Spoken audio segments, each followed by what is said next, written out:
ఇదిగోండి sambar powder, homemade sambar powder అండి. మనం ఇంట్లో కెమికల్స్ లేకుండా, కలర్స్ లేకుండా, ఏ ప్రిజర్వేటివ్స్ లేకుండా హోమ్‌మేడ్ స్టైల్ సాంబార్ పౌడర్ అండి ఇది. ఇది మనం ఎలా చేసుకోవాలో చేసి చూపిస్తాను రండి ఇప్పుడు. మనం సాంబార్ పొడికి కావాల్సిన ఇంగ్రీడియెంట్స్ చూసేద్దామండి. 2 టేబుల్ స్పూన్స్ ఆఫ్ కందిపప్పు, 2 టేబుల్ స్పూన్స్ ఆఫ్ శనగపప్పు, 2 టేబుల్ స్పూన్స్ ఆఫ్ మినపప్పు. మినుములు కూడా తీసుకోవచ్చండి, పొట్టుంటాయి కదా అవి కూడా తీసుకోవచ్చు. 1 టీ స్పూన్ ఆఫ్ జీరా, మెంతులు 10, 12 తీసుకోండి సరిపోతాయి.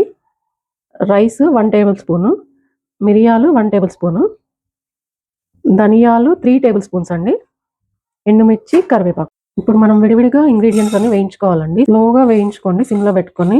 పప్పు ఈక్వల్‌గా వేగేటట్టు కలుపుతూనే ఉండండి. ఈక్వల్‌గా వేగితే మనకు స్మెల్ కూడా మంచిగా వస్తది అరోమా. లేదంటే ఒకటి ఎక్కువ, ఒకటి తక్కువ వేగితే పచ్చి వాసన వస్తది, లేదా మాడు వాసన వస్తదండి. వేగిపోయినాయండి. ఇప్పుడు మనం ప్లేట్‌లోకి తీసుకొని చల్లార్చుకుందాం. మినపప్పు వేయించుకున్నామండి. చూడండి ఈ మాత్రం కలర్ వస్తే సరిపోతాయి. మంచి స్మెల్ వస్తుంది. ఈ మొమెంట్‌లో తీసి చల్లార్చుకోవాలి మనం. శనగపప్పు యాడ్ చేస్తున్నాను. చూడండి ఈ మాత్రం కలర్ వస్తే చాలు. ఇప్పుడు ప్లేట్‌లోకి తీసుకుందాం. ధనియాలు వేయిస్తున్నాను. ఇవి కొద్దిగా లిటిల్ బిట్ వేగిన తర్వాత జీరా యాడ్ చేసుకున్నామండి.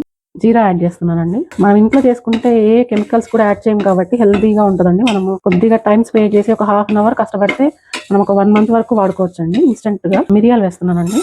రైస్ వేస్తున్నానండి. మీరు కారం ఇంకా సపరేట్‌గా యాడ్ చేసుకోరు అంటే మిరియాలు, రెడ్ చిల్లీస్ క్వాంటిటీ పెంచుకోండి. వేగిపోయినాయండి ఇవి తీసేసుకుందాం. చిల్లీస్ యాడ్ చేస్తున్నానండి. కరివేపాకు కూడా ఇందులోకి యాడ్ చేస్తున్నాను. లైట్‌గా కొద్దిగా క్రిస్పీగా అయ్యాక మనం పక్కకు తీసుకొని చల్లార్చుకోవచ్చు. మెంతులు వేస్తున్నానండి. వేగిపోయినాయండి.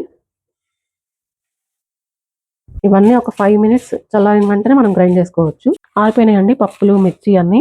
సో ఇప్పుడు మనం జార్‌లో తీసుకొని గ్రైండ్ చేసుకుందాము. చూడండి ఈ మాత్రం సాఫ్ట్‌గా గ్రైండ్ చేసుకోవాలి. మాక్సిమం ఎంత వీలైతే అంత సాఫ్ట్‌గా గ్రైండ్ చేసుకోండి. నేను గుంటూరు చిల్లీ వాడానండి. మీకు కారం కలర్ కావాలంటే మీరు కాశ్మీరీ చిల్లీ పౌడర్ వాడొచ్చు, లేదా చిల్లీస్ వాడొచ్చు. నాకు ఈ కారం కలర్ సరిపోద్ది, నేచురల్‌గా ఉంటది కాబట్టి. ఇందులో ఇంగువ, సాల్ట్ కూడా వేసుకున్నానండి టేస్ట్‌కి తగినట్టు. మీరు కూడా మీ టేస్ట్‌కి తగినట్టు సరిపడా యాడ్ చేసుకోండి సాల్ట్, ఇంగువ. రెడీ అయిపోయిందండి మన sambar powder, homemade sambar powder. ఇది మనం గ్లాస్ జార్‌లోకి వేసి పెట్టుకుంటే 3 మంత్స్ వరకు మనకి ఫ్రెష్‌గా ఉంటదండి. ఎయిర్ టైట్ జార్‌లో వేసి పెట్టుకుంటే. బయట పెట్టుకున్నా కూడా ఫ్రిడ్జ్‌లో పెట్టుకుంటే 6 మంత్స్ వరకు ఫ్రెష్‌గా ఉంటదండి. చాలా మంచి ఫ్లేవర్స్‌తో, అరోమాతో చాలా బాగుంది టేస్ట్. ట్రై చేయండి.